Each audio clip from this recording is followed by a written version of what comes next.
Ladies and gents, boys and girls, I am totally not sponsored by Send, but I decided to try to use it. I watch a lot of Superfast Matt and some other guys who I can't remember right now, but he is sponsored by them. I am not in any way, shape, or form. I just was like, hey, I have something here I want to cut or have my friends cut, or I want to do something ugly. Why don't I try to make it not ugly? And I believe I have explained it before, but I asked about why this was so loose, and apparently it's like a normal discrepancy for this to be wider than this guy. I guess the new edge knuckle spindle mount, whatever you want to call this, shock strut, blah, is thinner than this guy. So there was a lot of wiggle room. So what I did was I designed this guy off of some measurements, and I'm going to try to put the bolts through it, and we'll see if it's worth a damn, and it should easily space out and eliminate all of the movement. Well, boy howdy, that fits in there nice. That fits in there really nice. I even made, this is like a 0.54 inch bolt hole. So I did these as like 0.60 or so, just so there's no reason to kill yourself here. Even these are slightly big. So it's not just this guy, everything kind of wanders around till you tighten it down. And then also, this front end drops to the ground. And I pulled this spring out. It looked kind of thin. It is a 150 pounder, which this is a lot of cars. This is a lot of bullshit for a 150 pound spring. So I have 175 12 inch. These are 12 inches high, 2.5 inch, 150 pounds. I have 175s from Viking. I don't even know what these are, to be honest. What are yellows? AFCOs? Or someone have to tell me, because this is like pencil or etched up here. There's no branding on it. So I have Vikings here that are 12 250s, because I think the 175 isn't going to make a damn difference at all. So I'm going to throw the 250s right in. I was looking up, like, what do people use for a Cobra? I've always done fairly lightweight Foxes. I can't remember the last time I've ever done a car like this with this much stuff hanging off the nose. But I was looking up stuff for Cobras, because I figured, maybe this front end's as heavy or a little bit lighter than a Cobra. I mean, this is a smaller aluminum engine and all, but you get the idea. I'm like, well, might as well go to a 250, because those dudes were talking about like a 475 pound spring, but they were also talking about 10 inch or 8 inch springs. Like, it was just starting to go down a rabbit hole of inconvenient, not disinformation for me.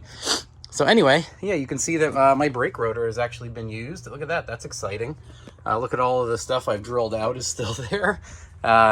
You can see where I cleaned up all my wires as best I could. There's still some I got to go through, but I got to get this thing moving before that stuff is a huge pain in the ass. So this is the mini box that I started to sort. These are some that I haven't gone through, and this is headlight and fan and stuff. Well, this is like horns and some other things, but I got them up out of the way. And I might extend these because they're a little bit tight in spots, like over here. So yeah, I got to make them longer to go around everything. And then I believe Tom and I will make a tab that holds this. And then look at all this empty space. So we're going to do something that comes out and holds the bumper on both sides, because the tabs are ripped on this one and then there's none on the other. And then part of me is interested in doing, like, maybe even put my trans coolers or something up front, because it is a cavern up here. It is massive. There's nothing going on.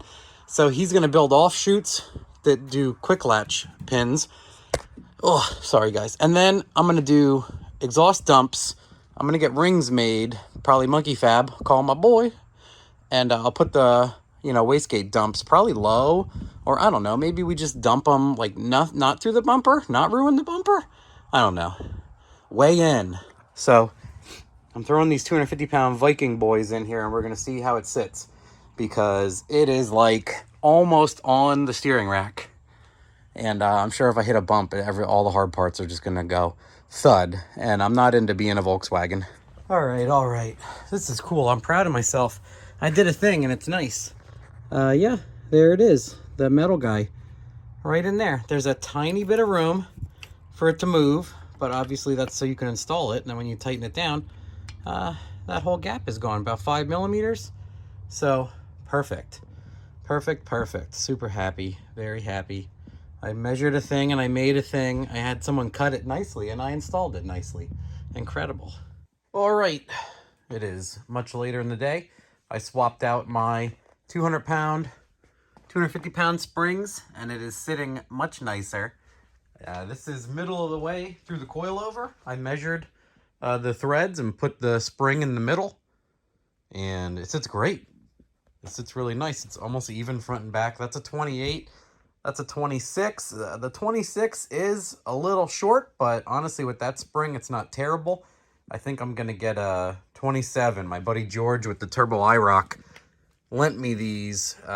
They were too small for his. In the 3rd gen, they were too small in the front. They're a little small in the front of this too, but, you know, they were free, and they're a little dry roddy, but that's okay. It really gets me going in the right direction to see if something like that's the right size, and I had no tire at all, so I didn't have to buy one. So yeah, 250 pounders in. It's funny how you can just like see down in there. It's crazy. But yeah, much more robust Viking spring in there. Everything else is doing good. Soon I gotta fit the hood. The other dumb things, I got it on the lift still. Obviously I need to do the tranny cooler fan. The cooler's in, it's not mounted nicely, and I pre-ran wiring from the fuse panel, and I wired the relay for it into the Holly, so I actually have to test to make sure that works, and I'm going to wire that, and then I'm going to tell it when the trans is hot, because it has a trans temperature into the Holly, to turn on my fan. Pew, pew, pew, pew, pew, pew. And then I got almost all of my wiring completely cleaned up. There's still some stuff to negotiate, but everything else is working. The boost controller is hooked up. It's time to, now that the springs aren't on the ground and everything else, I'm going to try to do like a, I mean, you can drive this, but take a look here. So this one's pretty straight, kind of straight, and this one's in, I think. Yeah, this one's in. So we got to eyeball it good enough to drive around, or I always have my buddy Kenny help me. I tend to not screw it up when he's around. And we'll do the plates and get it lined up, because honestly, we should just do a good job on that first, because probably first thing I'm going to do is blast the thing to a pretty crazy speed. And then I think I'm going to get a checklist, maybe even like one of Motion's or something, I know. But I need to just make sure to go over everything, because it's been apart for so long. I got to make sure that like everything exists and everything is tight. I got to do like a paint pen and tighten every nut and bolt, and the suspension and back end and diff and lugs and just everything, man. Just tighten everything, because I don't want to like head somewhere and have something fall off. That would be obviously terrible, and I would never think that would happen, but I've literally had every nut and bolt in and out of this thing, and some of it might still be in mock-up mode. So that's my story. I'm sticking to it. Thanks. Bye. See you later.